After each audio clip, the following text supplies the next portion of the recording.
আজই মোদীর তৃতীয় মন্ত্রিসভার প্রথম বৈঠক। মন্ত্রক বন্টন করা হতে পারে নতুন মন্ত্রীদের। সম্ভাব্য মন্ত্রীদের তালিকায় রয়েছে শরিকরাও।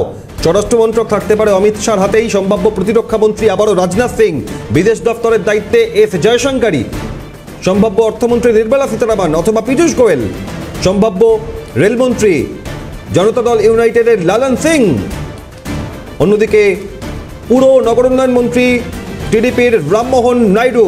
সম্ভাব্য food corporation minister LJP Chirag Paswan. গুরুত্বপূর্ণ মন্ত্রকের প্রতিমন্ত্রী হতে পারেন বাংলার দুই মন্ত্রী, এমনটাই খবর। আজ মন্ত্রীদের মন্ত্রক বন্টন হওয়ার সম্ভাবনা, সেখানে একের পর এক নাম উঠে আসছে। অর্থমন্ত্রকের দায়িত্ব যেতে পারে নির্মলা সীতারামন অথবা পীযূষ গোয়েলের হাতে। স্বরাষ্ট্র অমিত শাহ, বিদেশ এস জয়শঙ্কর, প্রতিরক্ষা রাজনাথ সিং। অন্যদিকে রেল মন্ত্রক যেতে পারে জেডিইউ এর হাতে, টিডিপির হাতে যেতে পারে নগরোন্নয়ন দপ্তরের নগরোন্নয়ন মন্ত্রক।